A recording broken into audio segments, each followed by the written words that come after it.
"You're not buying that Camaro, Dylan. Grow up." That was the last thing my dad yelled, before storming off after I found out he emptied my $48,000 savings account. Let me back up. My name's Dylan, I'm 26, and for the past 4 years, I've been grinding like a machine. Roofing, landscaping, weekend shifts, at a body shop, I took every job that paid cash and sweat. Why to buy one thing, a 2024 Camaro SS1LE, midnight blue manual transmission, 455 horsepower of freedom. No Netflix, no bars, no vacations. My luxuries were ramen noodles, a busted coffee maker, and my dog Juno, a German shepherd who understood silence better than most people understand words. The money.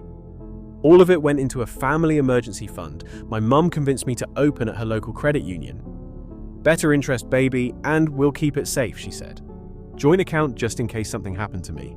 Turns out something did happen. They just forgot to tell me. It all came crashing down on a Wednesday. I'd just finished patching a roof under 102-degree sun sweat, soaking my shirt like I'd swum in it.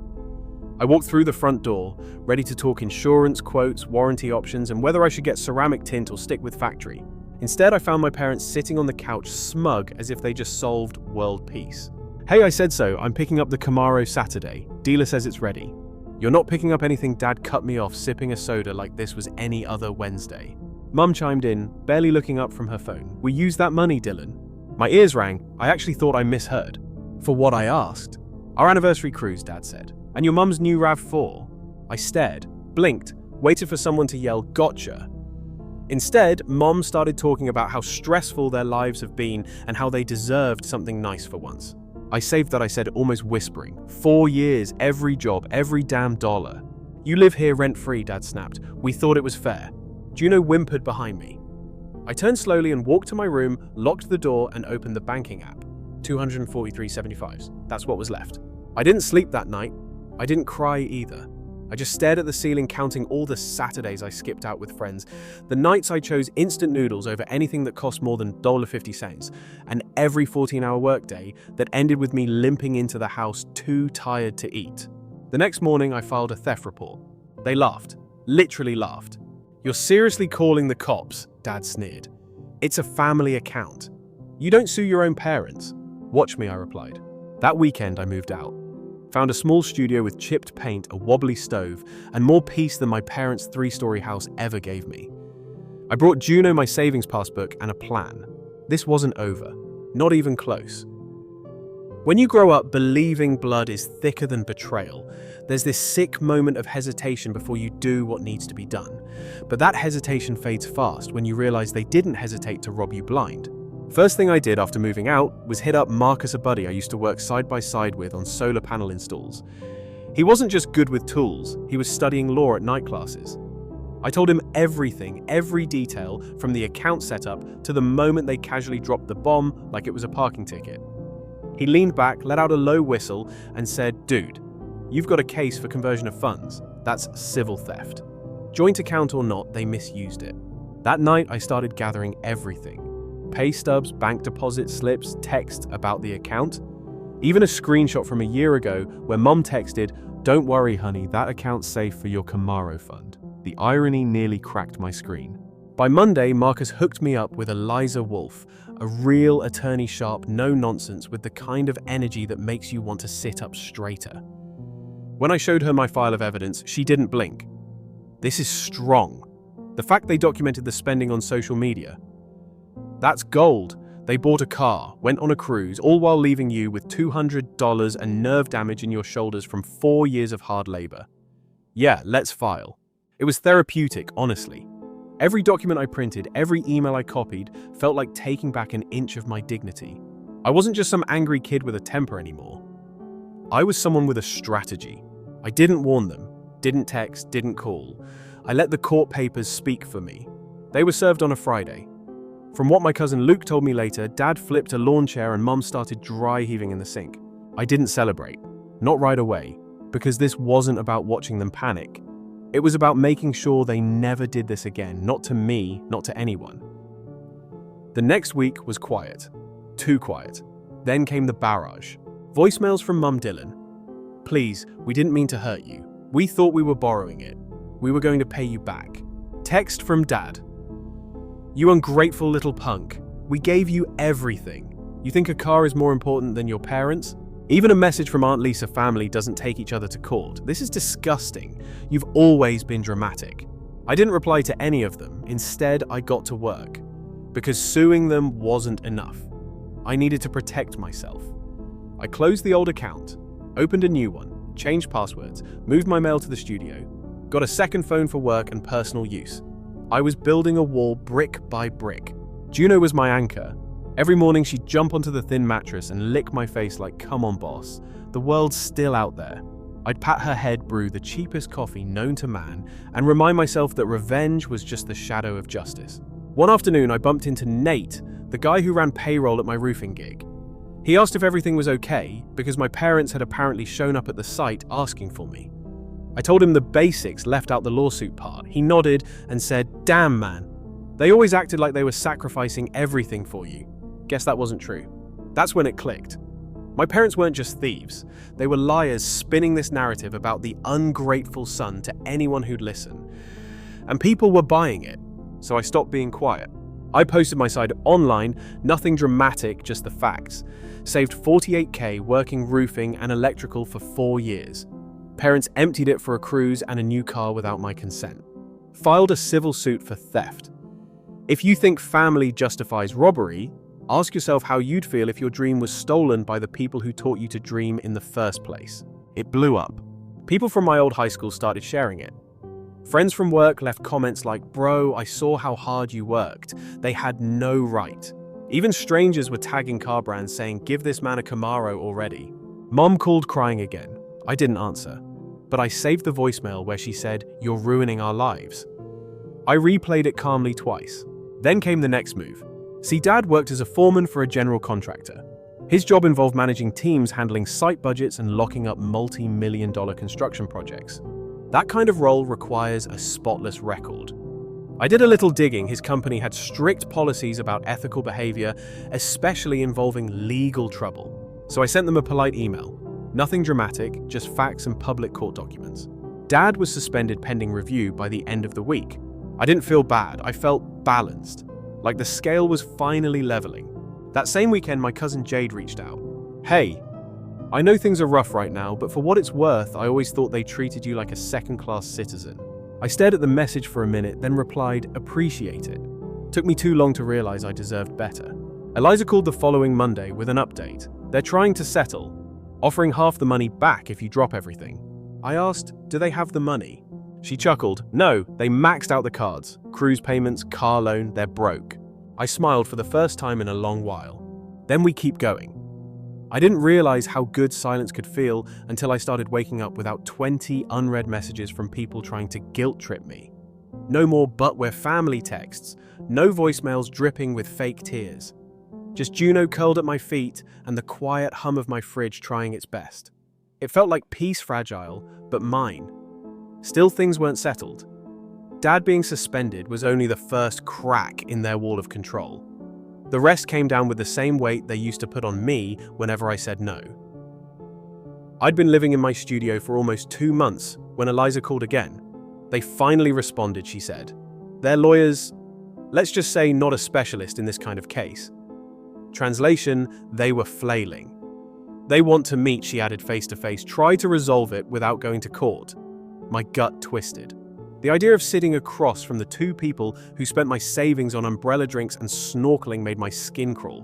But I wasn't doing this for closure. I was doing it to win. So I said yes. We met in a neutral office. Eliza booked downtown, cheap coffee, buzzing, fluorescent lights, plastic chairs that squeaked if you shifted wrong. They walked in like they were arriving for a PTA meeting. Mom in a cardigan too bright for her mood, Dad with his usual scowl like someone owed him a thank you. Dylan, Mum started voice trembling like she was trying to win an Oscar. We never meant for this to get so bad. You mean you never expected consequences? I replied. Eliza raised a hand, calm and firm. Let's keep this focused. My client is here to hear a solution, not a sob story. Dad bristled, but didn't argue. Probably the first time in his life. They're offered $10,000 now, and the rest when they could manage it. No timeline, No apology, just vague promises. I leaned forward. You took $48,000, lied, mocked me, called me dramatic for reacting. And now you want me to take a quarter of it and pretend it never happened. Mom blinked. Dad just stared. I stood up. We'll see you in court. That was the last time I saw them face to face. After that, everything moved faster. Their lawyer tried to stall filing motions that went nowhere. Eliza crushed each one with receipts, contracts, and screenshots. Meanwhile, the financial pressure kept mounting. Turns out, living like royalty on stolen money comes back to bite. Mom's new car repossessed, credit cards frozen, and the cruise line filed a collections claim when their payment bounced. The cherry on top. My cousin Troy worked at the bank where Mom used to freelance. He told me her name had been quietly removed from client accounts. Nobody wants their books touched by someone facing a civil suit for theft, he said. It's over for her and Dad. After his suspension turned into termination, word spread fast. Construction companies talk. Foremen with theft charges don't get second chances. He started working under-the-table gigs. Cash only, no benefits. The kind of jobs I used to take, except I never stole from my kid to buy a vacation. Megan, my cousin on Mum's side, texted me out of nowhere. Hey, just wanted you to know, I'm not picking sides, but I heard what your parents did. That's messed up. If you ever want to hang out or need anything, I'm here. It was strange. For years, my family made me feel like I was the problem. Too quiet, too serious, too focused on things that didn't matter. But now they were the ones unraveling. The guilt trips stopped, the silence became permanent, and I found I didn't miss the noise. One morning, I walked past a dealership on my way to grab groceries. There it was, my Camaro, midnight blue gleaming under sunlight, like it knew I'd been waiting. I didn't stop, not yet. But I took a photo and sent it to Eliza. Caption motivation. She replied with a smile emoji and said, soon. Weeks passed. Then came the big update. We've got a court date, she said. And based on their financial disclosures, we're likely to win everything, plus damages. I exhaled slowly. Juno, sitting beside me, thumped her tail against the floor like she could feel the tension shift. They know they're going to lose, Eliza continued. They're panicking, desperately trying to find ways to stall or minimize the damage. I nodded. Let them scramble. I'm done waiting. But I wasn't done preparing. I started documenting everything. All the conversations, voicemails, text threads. I even printed a photo of their cruise and put it on my fridge, not out of bitterness, but as a reminder that's what betrayal looks like dressed up as self-care. Around that time, I started running into old friends. People who hadn't seen me since before the lawsuit. Heard you sued your folks, one guy said, half laughing like it was a joke. Sure did, I replied. And I'm winning. He blinked. Respect. That was the turning point. I wasn't just the guy with the stolen car fund. I was the guy who did something about it. Word spread, quietly sure but steadily, and people noticed. I got offers for better roofing jobs, side gigs. Even a contractor asked me to manage a team because anyone willing to stand up to their own family, like that, probably doesn't cut corners. Funny how standing your ground changes everything. And still, the Camaro waited.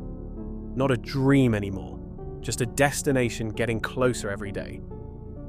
The courtroom smelled like dust and old wood polish. It wasn't glamorous, just 4 beige walls and a judge with reading glasses hanging low on his nose, but to me it felt like a battlefield. No swords, no shouting, just paperwork and truth. Eliza stood beside me like a shield in heels. Calm, collected, lethal with her words. Across the room sat my parents. Dad looked smaller than I remembered, like the weight of consequences had finally found him. Mom clutched her purse like it might protect her. When the judge called the case, everything slowed down. I didn't feel nervous, I felt ready. Eliza opened with facts. Bank records, deposit logs, my pay stubs. Screenshots of texts from Mom promising the money was untouched.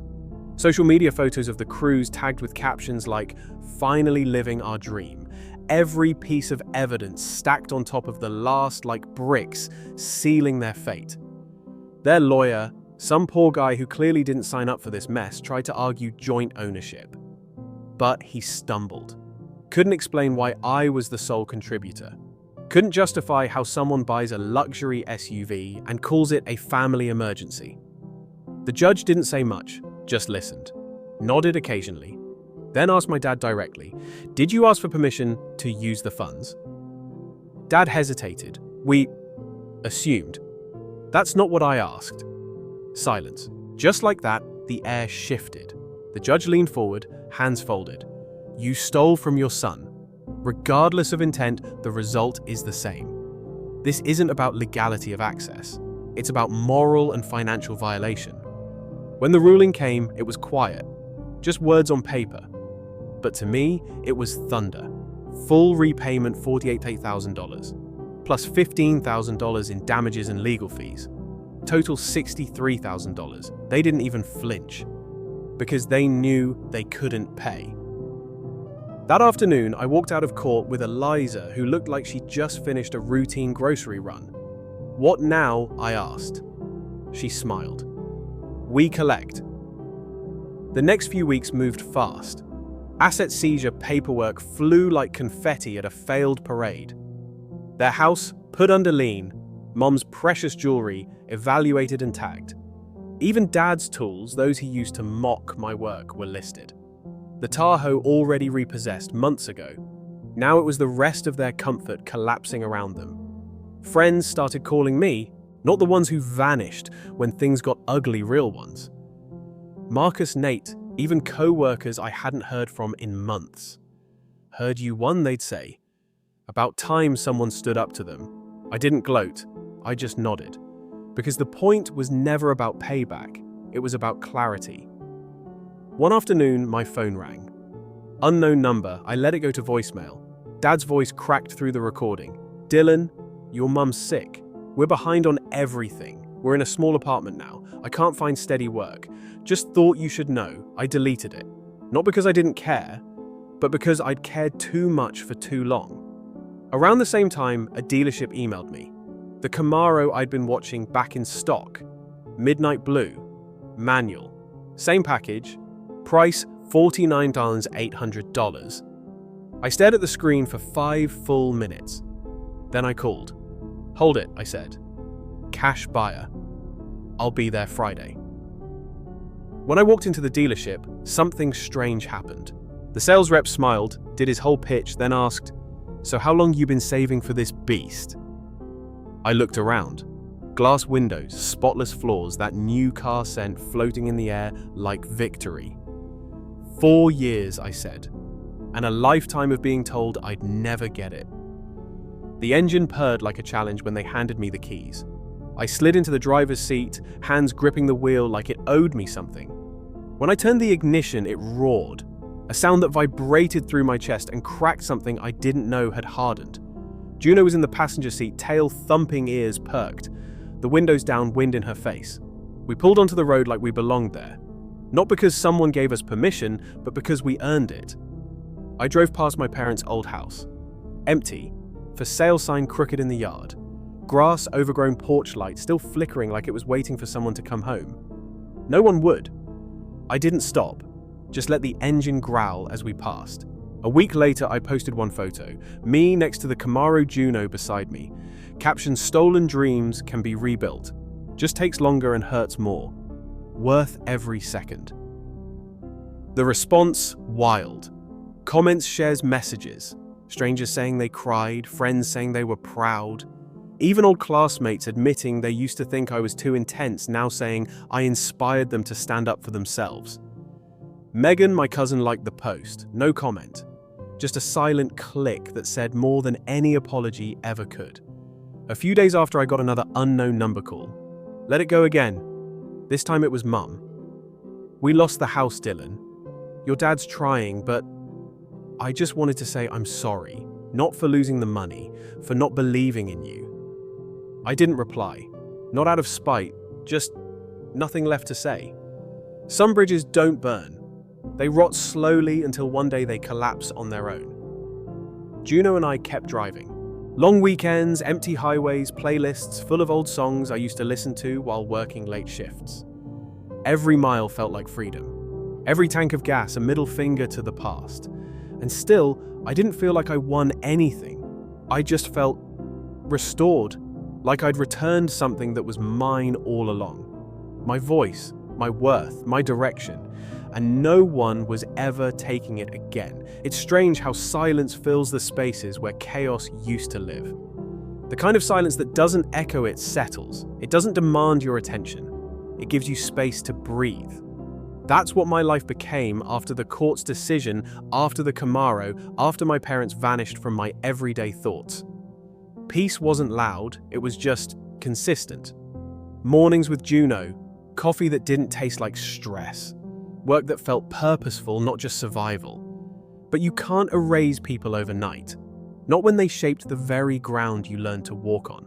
Not when every scar on your back matches a time they said you were ungrateful for wanting more. Word spread through the family like wildfire. Not just about the lawsuit, but about the aftermath, the foreclosure, the repossessions, the jobs they couldn't keep, the savings they never had. And me, the black sheep who suddenly looked a lot like a wolf with receipts. My phone stayed quiet for weeks. Then the messages started again. Not from Mum or Dad.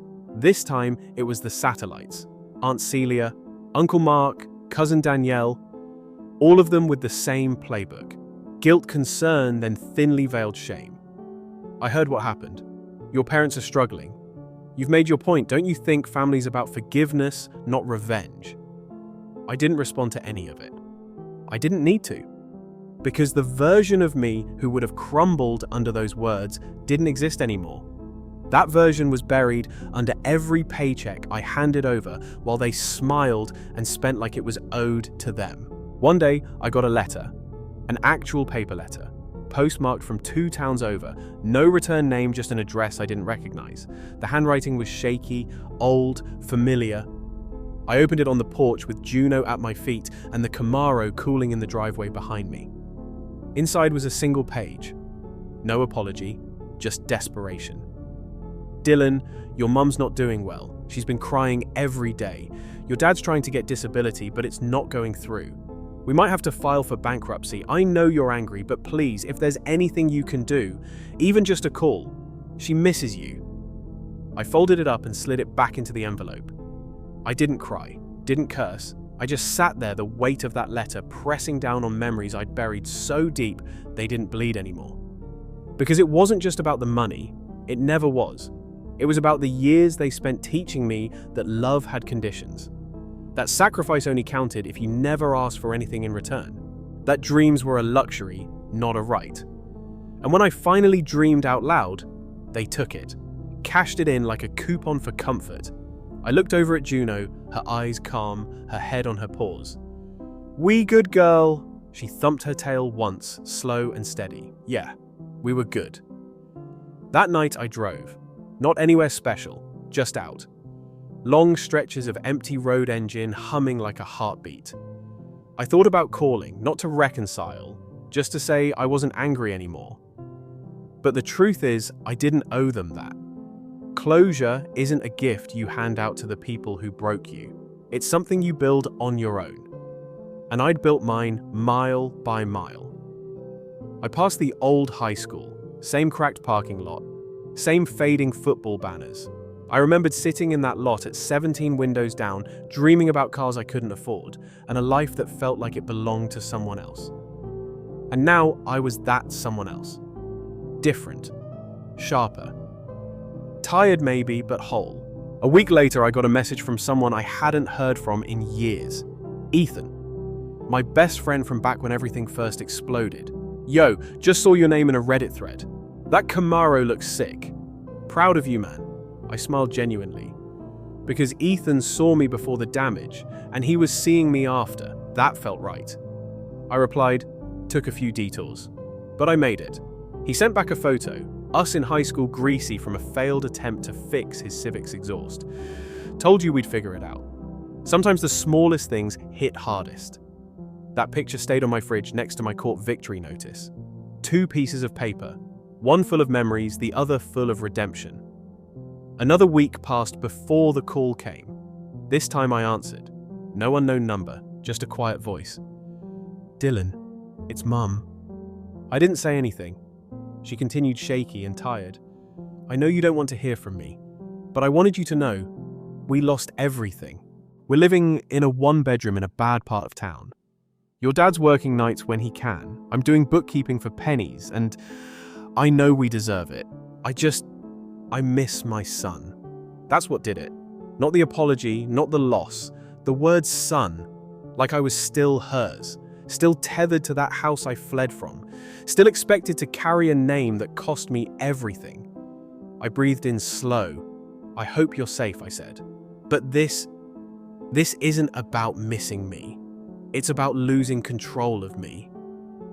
Silence. "Then that's not true. You miss the version of me that didn't ask questions, that worked and smiled and gave without expecting anything back. That version's gone." She sniffled. "We were wrong. I see that now." "Good," I said. "Then live with it." Like I had to. I hung up. Not out of hate, out of finality, because some doors don't close with slams. They close with soft clicks you only hear when everything else goes quiet. And that quiet, that was mine now. No more chaos, no more begging. Just the road, my dog, and a car I paid for with every scar they left behind. A year passed. Seasons rolled by like chapters I didn't need to reread. Summer baked the city full, painted it with a quiet kind of grace, and winter rolled in without warning, sharp and clean. Through it all, the Camaro never missed a beat. Neither did Juno. We became a familiar sight on the edge of town, windows down, music low, that unmistakable rumble of a V8 cutting through silence like a reminder we made it. Not flashy, not loud, just undeniable. My life didn't turn into a movie. No dramatic reunions, no long-lost relatives offering me trust funds, just steady work, peaceful mornings, and a freedom I never knew was possible when you live with people who think love is a transaction. I didn't hear from my parents again after that call. I think they finally understood that some bridges don't rebuild, they sink. You don't stand on the shore waiting for them to rise, you swim away and never look back. And I swam. Hard. I poured everything I had into rebuilding not just finances, but the person behind the paycheck. I started investing, took a course on small business management, launched a side hustle doing roof consulting for sustainable homes. Clients appreciated the honesty, the grit, the no BS attitude. Turns out living through betrayal sharpens your instincts. You learn to read people, hear what they're not saying, recognize desperation disguised as charm. I made more money in those 12 months than I ever had. But that wasn't the reward. The real prize was going to sleep at night without wondering if the people closest to me were sharpening knives behind my back. The Camaro became more than a car. It was a symbol, not of wealth or vanity, but of endurance. Every dent in its undercarriage, every mile on the odometer was a reminder I fought for this. Earned it when they said I was delusional. Drove it when they said I'd never even sit in one. One Saturday morning, I pulled into the coffee shop I used to dream in. Same cracked parking lot, same burnt espresso, but I was different. I sat outside Juno at my feet and watched the world move around me. A couple recognized the car. The guy walked over respectful. "Hey man, is that the SS1LE? I nodded. He whistled. "Beautiful machine." "Yours or mine," I said. And I meant it in every way. We chatted cars for a bit. Nothing deep, just admiration and mutual respect. When they left, I realized something. I didn't need people to know the story behind the car anymore. I didn't need them to understand the lawsuits or the betrayal. I didn't need sympathy or applause. The Camaro didn't scream revenge anymore. It whispered peace. Later that week, I got a text from Ethan. "Still owe you a drink for surviving the madness." I laughed. Replied, "I'll take that drink, as long as it's not in a family dining room." We met at a local bar. Nothing fancy. Just dim lights, decent music, and a few too many stories. We talked about high school, about work, about how weird it is when people you used to depend on become strangers you barely recognize. "You ever think about forgiving them?" he asked. I didn't answer right away. Sipped my drink, watched the lights blur through the window. "I forgave myself first," I said, "for trusting them, for not walking away sooner, for needing their approval." He nodded. "That's the hard part." "Yeah," I said, "but it's the part that matters. The truth is I didn't hate them anymore, I just didn't owe them anything. Not my time, not my success, not even my anger.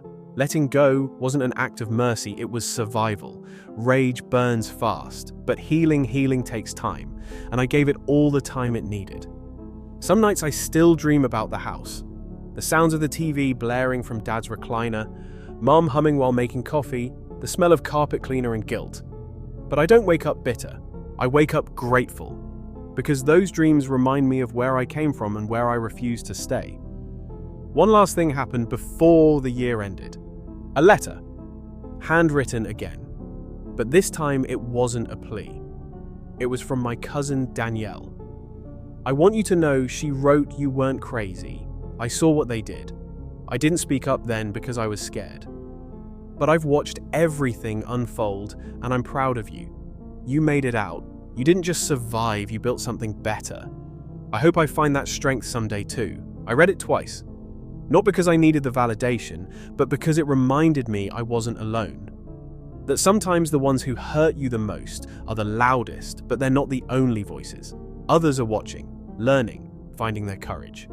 Maybe I wasn't just saving myself, maybe I was making space for others to follow. And that was enough. Now every Sunday I drive out past the city limits. Just me, Juno, and that beautiful engine humming like a promise. We find a quiet spot. Park. Let the breeze run through the open windows. And I sit there breathing it all in, not the revenge, not the pain, just the freedom that followed. That's the real ending, not the courtroom, not the Camaro. But this, sitting in the silence I earned, knowing no one can take it from me again. They tried to steal a car. What they really tried to steal was a future. A belief in myself, a dream that didn't belong to them. And in the end, I got it all back. Every mile. Every breath, every moment. Dreams delayed aren't dreams denied. Sometimes they just need a little more time and a lot more fire. Story 2. When I refused to pay my deadbeat brother's rent, my parents stormed into my workplace and yelled that I had destroyed the family. They demanded that I turn over my paycheck and called me a traitor in front of my boss. They weren't prepared for what I did next, so I left mid-shift and made no contact. Hello everyone.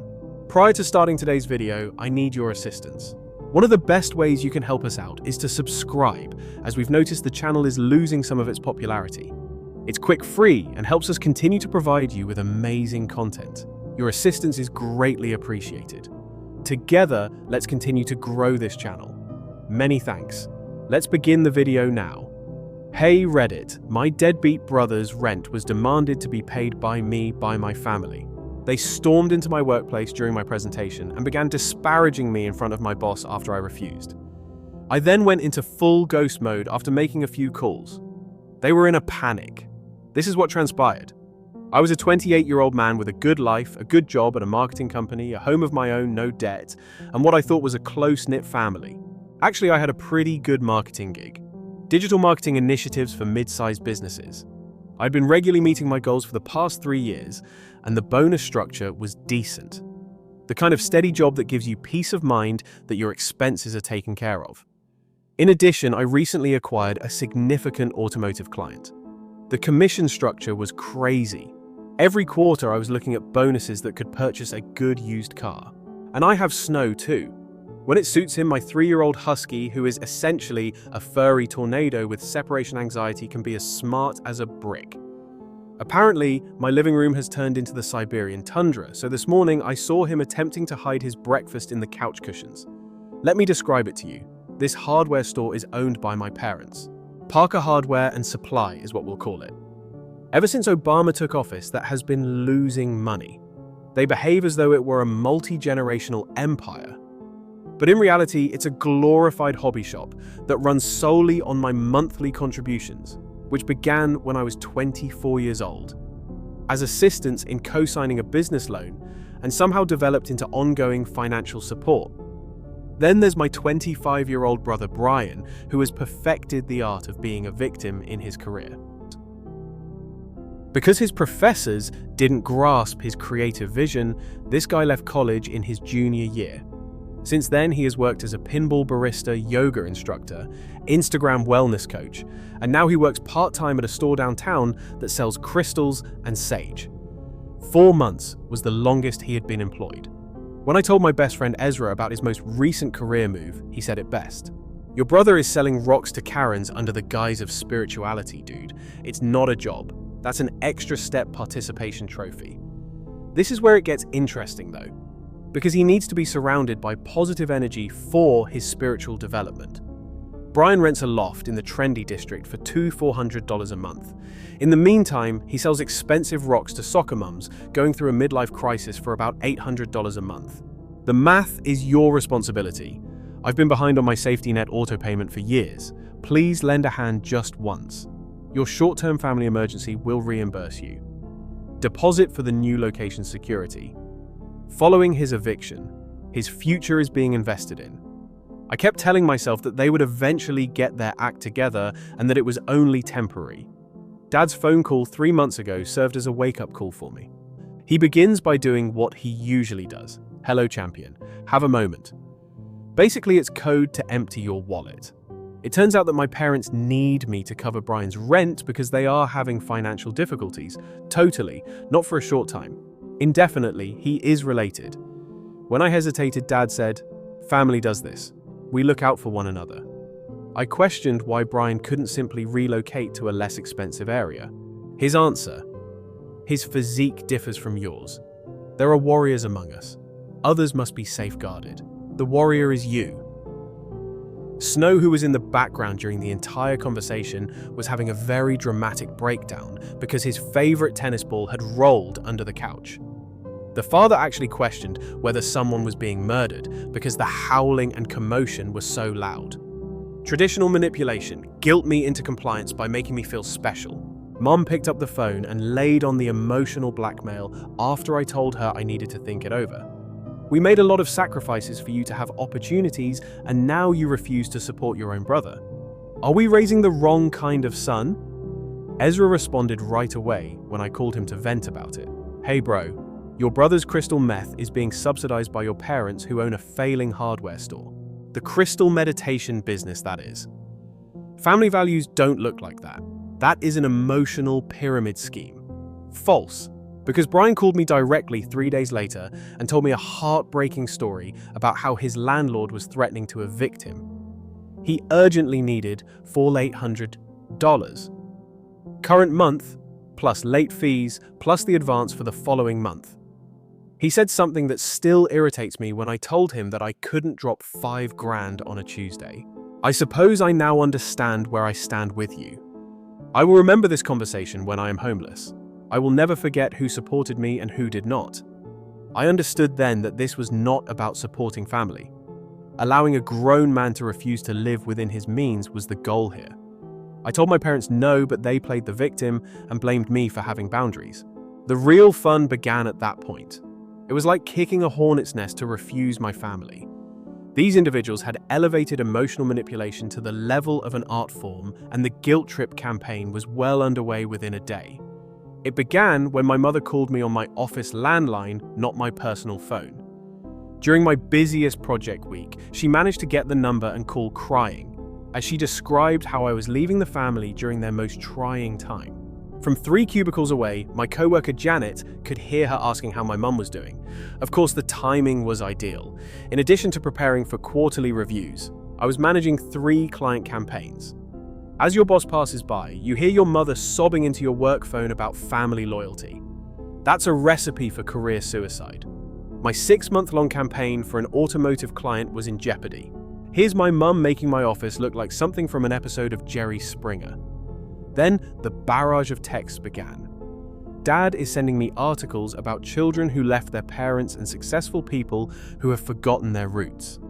With messages like, "I pray we never need to resort to this."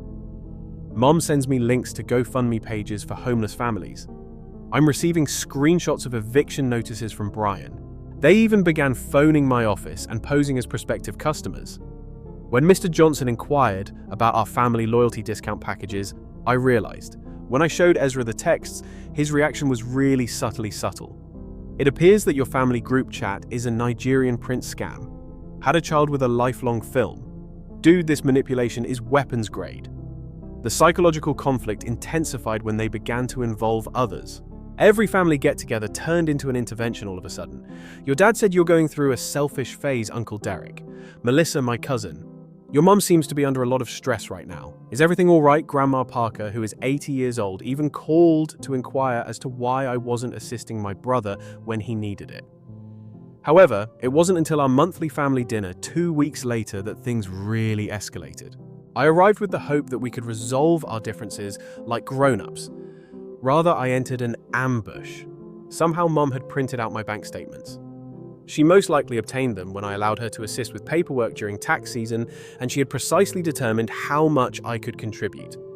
She waved the papers around saying, "That gym membership cost you $200 a month, Brian. Instead, you could help your brother and cancel that. Take a look at this.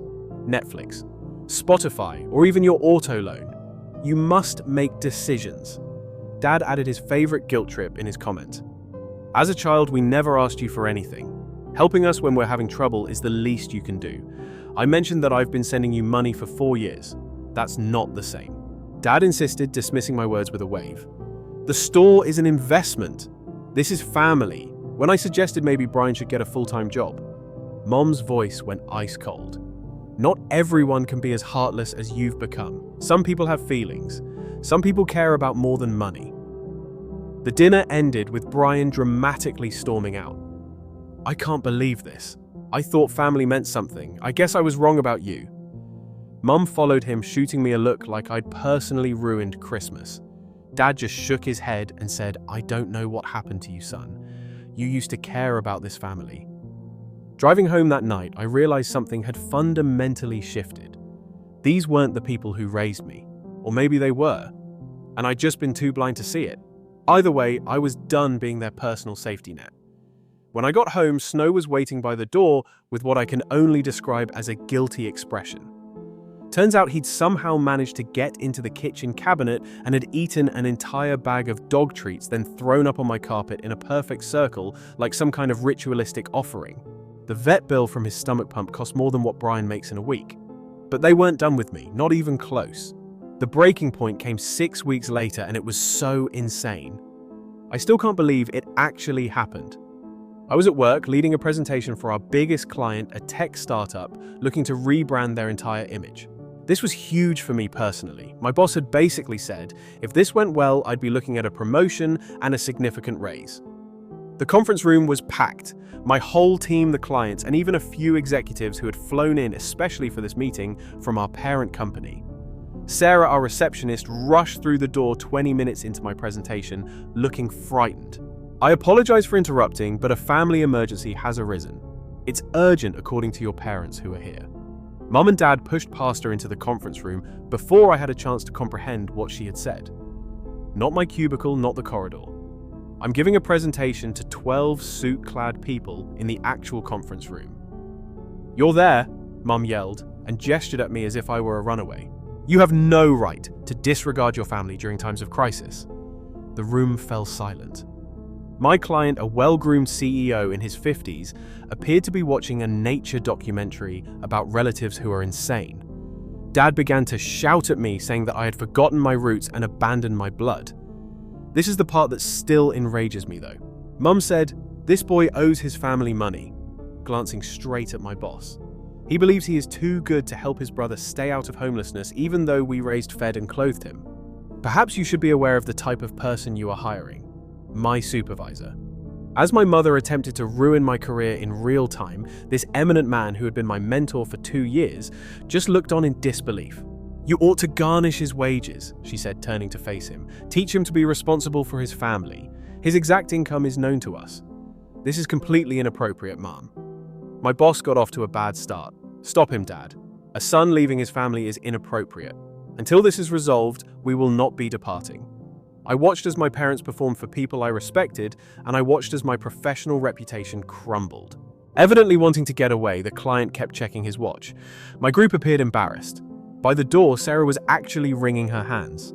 At that moment, something broke. I apologized to the client, turned to face my boss, and left. Simply departed, mid-presentation, possibly ruining your career. However, I was unable to remain in that room. One more second.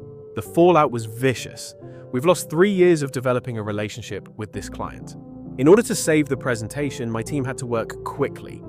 Concerning workplace security procedures, the corporate executives had inquiries.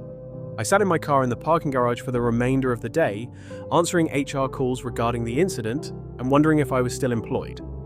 After a while, my boss called and said we would talk about it later, which typically means updating your resume in business jargon. In the end, the client left the transaction.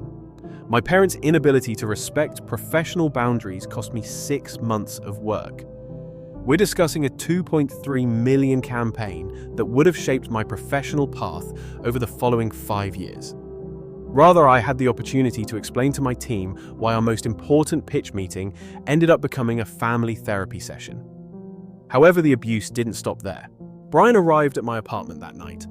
Although I should have anticipated it, I was exhausted from the office. Catastrophe. He appeared unusually well groomed when I opened the door. He had his hair done and was dressed in the type of attire he typically saves for job interviews that he never gets. He pushed past me without asking, saying, "We need to talk." As the astute guard dog that he is, Snow instantly rolled over and showed him his belly wagging his tail as though he were his long-lost best friend. Very scary friend. For the following 2 hours, Brian used every strategy for manipulation in the book. His initial concern was phony. "You're not like this. Perhaps you're experiencing a breakdown of some sort." He changed his strategy when I replied that I was all right.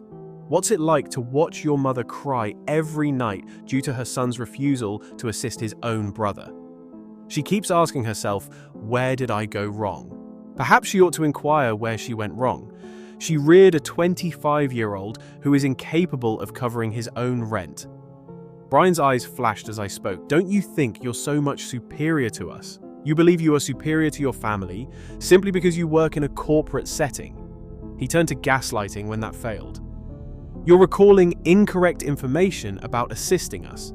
Regarding what transpired at your workplace, you're exaggerating. When you were a brother, you would do anything for your family. When he realized this wasn't working." However, the mask truly fell off. "What do you know, all right? Be self-centered, but don't turn around when you see how much you depend on us." By the way, he got up, straightened his shirt, and struck the last blow. "Your parents are telling everyone about your embarrassing behavior in front of your co-workers at work today. To demonstrate the type of son they have, they are sharing it on Facebook." Snow began howling as if someone had died the moment he left. I mean, head thrown back in full werewolf mode. Extremely dramatic. Most likely my neighbors believed that I was torturing him. As it turned out, he had been holding it the whole time and needed to urinate badly, but he was too courteous to break up the family drama. I called Ezra as soon as he left. After hearing the entire story, his reaction: "Your brother went all amber in your living room, dude. His urinating on your couch was the only thing that was absent. It's time to get a lawyer and leave these jerks alone." After he left, I sat in my apartment staring at the walls, finally understanding what I was dealing with. These weren't people having a rough patch who needed temporary help. They were emotional terrorists who saw me as nothing more than a resource to exploit, and they just threatened to destroy my reputation if I didn't comply. The Facebook post was a different story. Mum had written this whole sob story about having to beg her own son for help while he lived in luxury and ignored his family's suffering. She painted me as some heartless corporate drone who'd forgotten his roots and abandoned his brother. The post included details about my salary, my apartment, even my car. Information she'd gathered during years of me being transparent about my finances. She made it sound like I was hoarding wealth while my family starved conveniently, leaving out the 4 years of business support and countless emergency payments I'd made. The comments were brutal. Family friends I'd known since childhood were calling me selfish and ungrateful. Distant relatives were sharing their own stories about kids these days who don't respect family values. My high school classmates were tagged in the post, ensuring maximum humiliation. Ezra's comment when he saw it, "Yo, your mum just aired out your business like she's running for mayor of Petty Town." This is social media warfare on a whole new level. She used this device to tag half of the phone book. But when my boss summoned me into his office that afternoon, it was the real gut punch. Our HR department had been notified about the post. The client from yesterday's presentation had voiced concerns about our company culture, but they couldn't fire me for family drama, Mr. Henderson explained, looking uneasy. "I'll be honest with you," he said. This is a bad reflection on all of us. Perhaps you ought to think about taking a break to sort out your personal affairs. For a while, corporate speak for your toxic now will vanish. I knew then that I had two options. Allow them to obliterate me one by one, or destroy everything and begin anew. I was surprised at how simple the decision was. That evening, I gave Professor Williams a call. My former instructor of business ethics had always maintained that he was open to new graduates. As it happens, he had contacts at a company 3 hours away that was seeking someone with my background. Higher compensation, complete remote control option, and they needed someone right away. The new business was crucial. It wasn't at my previous job. Rather than merely including work-life balance in their mission statement, they genuinely valued it. The base pay was 40% more and there were equity options. It's the kind of chance you don't miss. I received a new job offer within 48 hours. I found an apartment in a different city within a week. I was gone by the end of the month. I did, however, make one final stop at Parker Hardware and Supply before I left. I had to find out exactly what kind of operation I had been supporting for years. The shop was in disarray, dust everywhere, shelves half empty, inventory that appeared to have remained stagnant since the Clinton years. Old power tools, paint cans with rust rings, and haphazard boxes of bolts and screws. I began making the calls that would make all the difference that afternoon. I started by telling their accountant that I was releasing myself from all business responsibilities. Then to their credit card processors, web hosting provider, and all the other services I had installed for them over the years. I had to decide how to handle the snow for the move in the interim. Since I got him, this dog had never been more than an hour away from me. I now intended to travel 3 hours by car to a different city. I made the decision to try the new apartment out. A huge error. With dramatic size and the occasional accusing glare through the rearview mirror. Snow gave me the impression of a dying whale for the duration of the car ride, as if I were personally betraying him. I would demonstrate what hardball looked like if they wanted to play it. The easy part was becoming a ghost, deleting accounts on social media, relocating to a city where no one was aware of the drama in my family. All that was needed was money and logistics. Seeing them come to terms with what they had lost while I was indifferent was the highlight. My previous job wasn't anything like my new one. Respectful co-workers, a flexible schedule, and a supervisor who recognized that work-life balance is more than just a catchphrase. In years, for the first time. Since I wasn't continuously leaking money to cover other people's emergencies, I wasn't worried about money.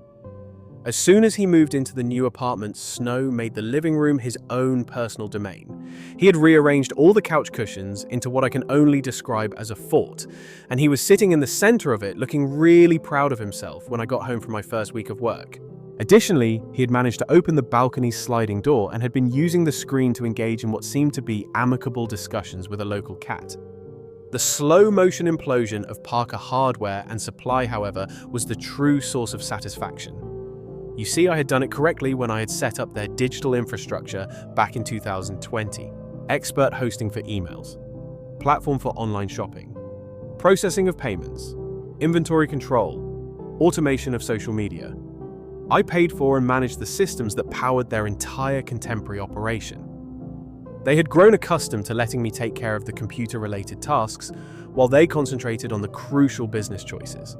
They underestimated the complexity of the technical aspect. After I connected their POS system to inventory management, the website was automatically updated. Notifications from suppliers were triggered by customer orders.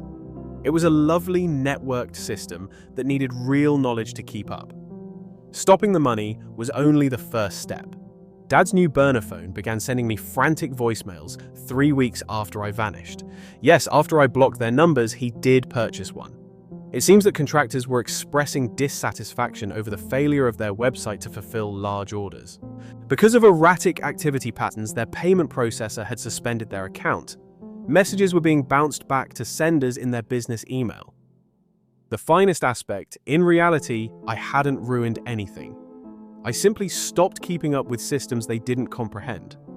When the person who set up your email hosting account vanishes and you are unable to access it, things break down on their own. Meanwhile, Brian was learning what it was like to be truly responsible. Their primary phone number is disconnected and their website is down. I had neglected to settle that bill. I'm sorry. In search of answers, contractors and do-it-yourself clients began phoning his personal cell. Suddenly, the man who could hardly manage working part-time was answering calls from angry suppliers demanding payment for delivered goods and perplexed contractors inquiring about missing shipments of screws and lumber. Brian told a contractor about a voicemail that I learned about through the grapevine. "Look, I don't know anything about your stupid screws, okay? My brother handled all the computer stuff and he abandoned us. You have to figure it out for yourself." When I told Ezra that your brother had switched from selling crystals to claiming that hardware shipments had gone missing, his response changed. Asking a vegan to manage a steakhouse is akin to that. Ooh, this is beautiful chaos, man. Through mutual friends, I heard he tried calling other family members for help. Uncle Derek's response: "Call your brother, he knows about computer stuff. Cousin Melissa, maybe you should get a real job and fix this yourself." Even Grandma Parker apparently told him to stop depending on others and figure it out. The Facebook post that was supposed to destroy my reputation had backfired spectacularly. People started asking uncomfortable questions about why a 25-year-old needed his brother to pay his rent, and why parents would humiliate their son at his workplace over money. The narrative flipped from ungrateful son abandons family to grown adults can't function without financial enabler. But my parents' real panic started when the IRS audit letter arrived. Remember how I'd been co-signing business loans and having my name on various accounts? When I formally removed myself from everything and their CPA filed the updated paperwork, it triggered automatic reviews. Turns out claiming employee payroll for people who don't exist and getting loans under false pretenses gets federal attention really quickly. Dad's voicemail from that day was pure desperation. "Son, please call me back. We can work this out. There's been a misunderstanding with the government and they're asking questions about you. We need to talk immediately. This affects all of us." When I didn't respond, the next message was, "Mum, how can you do this to your own family? The government is harassing us because of something you did. You owe us at least an explanation." A misunderstanding, right? Like accidentally committing tax fraud is something that just happens to good people. I didn't call back, but I did contact a lawyer to make sure I was protected from whatever mess they'd created.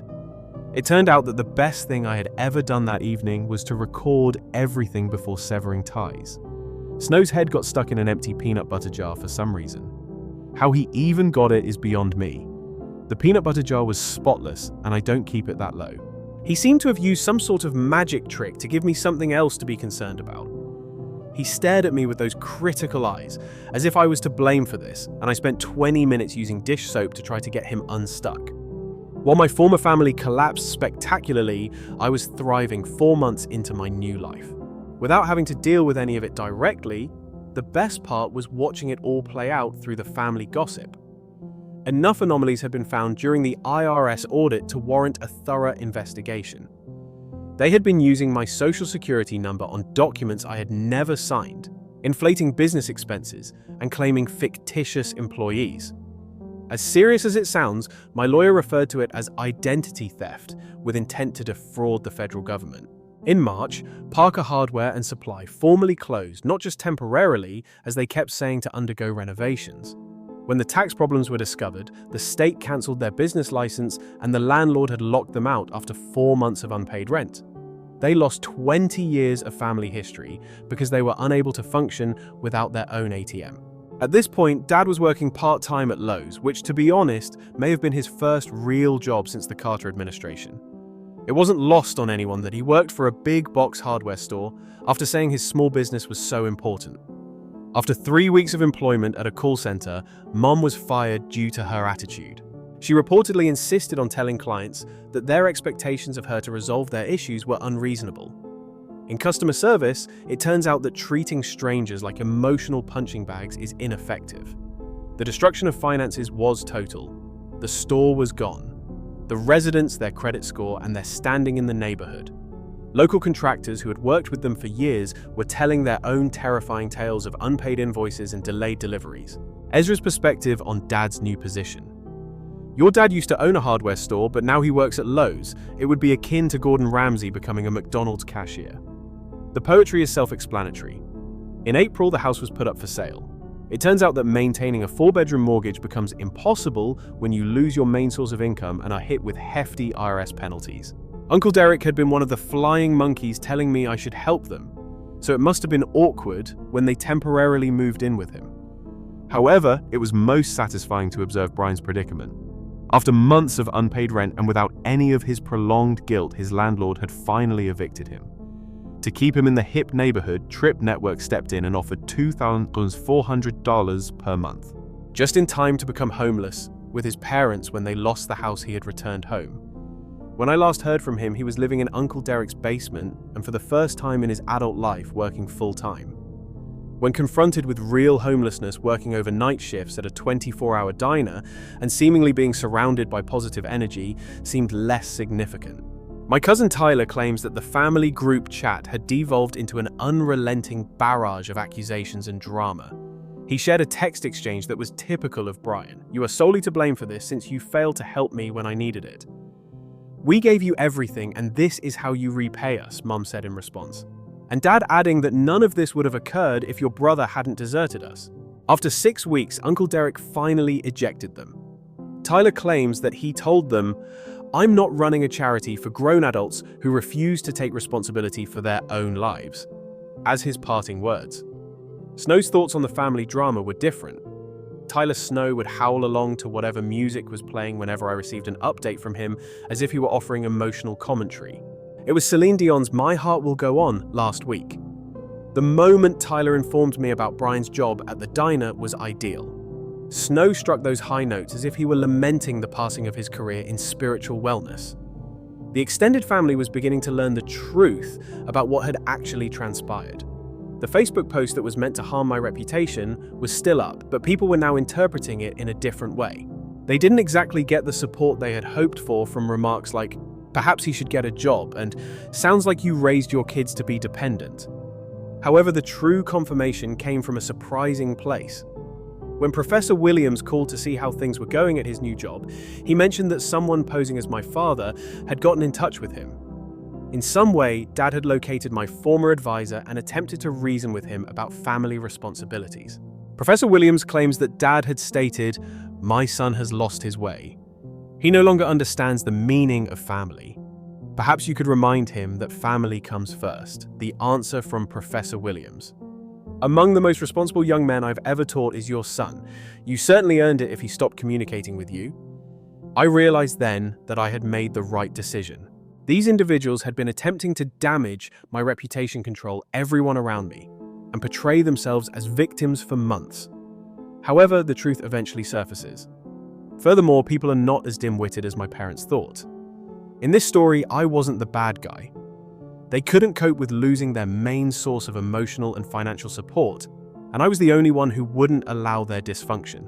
A single text message at the end of 6 months of silence made it all worthwhile. "We must speak. It has to do with the legal matters. Please." What got me was the please. Suddenly these people who had publicly humiliated me, manipulated my family, and attempted to ruin my career were courteous.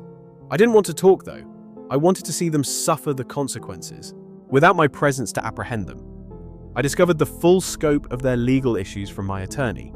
Systematic fraud dating back 7 years had been discovered by the IRS investigation.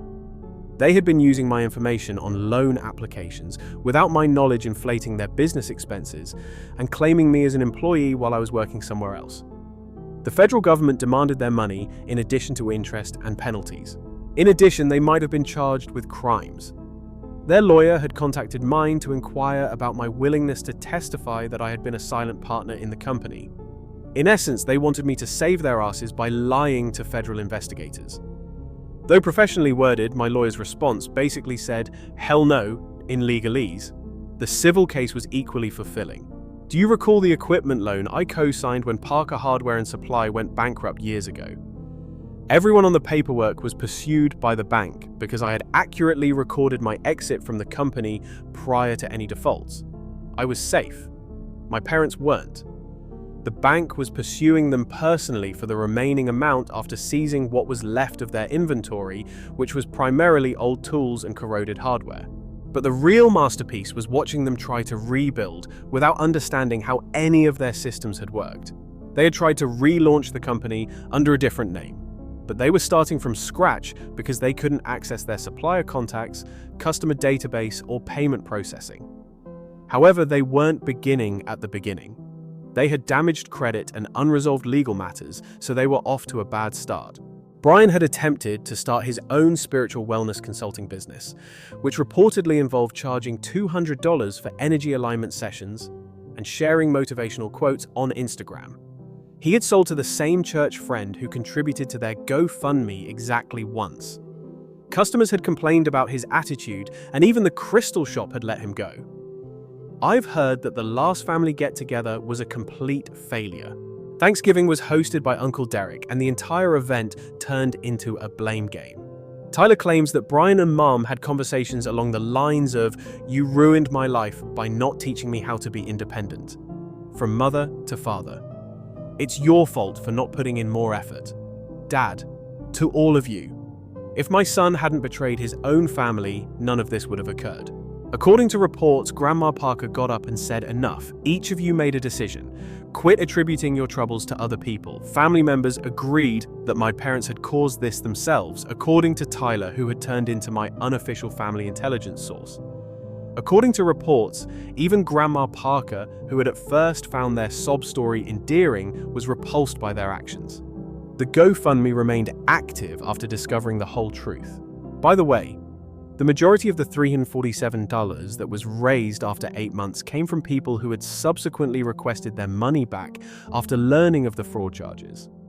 However, my former boss, Mr. Henderson, provided my favorite update. He had contacted me via LinkedIn to inform me that the client from the notorious presentation had been impressed with my handling of the matter. The CEO had told him that anyone could make a good presentation. However, it takes true character to leave toxic people while still acting professionally. The CEO reportedly discussed with his board of directors how uncommon it was for a professional to prioritize integrity over family drama in the business world. I was offered a consulting contract by Mr. Henderson that would triple my previous hourly rate. It seems that their office used my family's drama as a case study on how to set limits when under duress. It felt amazing to be professionally vindicated. That same client contacted me directly 3 months later to inquire about my interest in managing their account directly. It turned out that after word got out about how I handled the situation, my standing in the industry had actually improved. In the meantime, I was having the time of my life in a city where no one expected me to use my salary to solve their problems. Excellent work-life balance, a fantastic apartment, no family emergencies, and a good job, consuming all of my money. I'd found peace of mind after losing toxic relatives. It seems like a fair exchange. Snow had adjusted to our new way of life completely. He had found a dog park 3 blocks away, gotten to know the neighbor's golden retriever, and somehow used dramatic, pure intimidation to make the local squirrels fear him. I saw him chase one up a tree last week, then sit at the base, howling like he had ascended Mount Everest. The squirrel simply positioned itself there and chattered back to him. It reminded me of a nature documentary about 2 stupid people. Additionally, Snow had positioned himself as the unofficial security chief of an apartment complex, delivering thorough barking reports about dubious joggers and suspicious delivery trucks. It turned out that the inheritance they had always offered as a reward for my allegiance was actually debt. Lifelong guilt trips and legal issues. Instead of preserving their legacy, I would prefer to create my own. They had accused me of being ungrateful, selfish, and a family traitor. However, I was the only one whose life had truly improved after 6 months. It's funny how that operates. When you begin making investments in your own future and cease supporting the dysfunction of others, they said I had destroyed the family legacy. In reality, it was never a legacy, simply a house of cards based on deceit, guilt, and the money of others. I simply paused the game and let gravity take care of the rest. The whole thing was finally over when I told Ezra. He gave the ideal response. "You didn't just avoid a bullet, dude. A whole firing squad was avoided by you. Your family is comparable to a Netflix series that was cancelled due to its unrealistic content. The family you choose, not the one that picked your bank account, can sometimes be the best one." My best friend told it like it was. He was lying on his back in a sliver of sunlight, and Snow appeared to agree. Legs in the air, appearing utterly happy with our existence. For a dog who once experienced a nervous breakdown as a result of my moving the furniture in the living room, he had managed our entire life transition with unexpected poise. It seems that even dogs can tell when it's time to let go of toxic people. Living a healthy lifestyle can sometimes be the best form of retaliation, while toxic people must deal with the inevitable fallout from their decisions.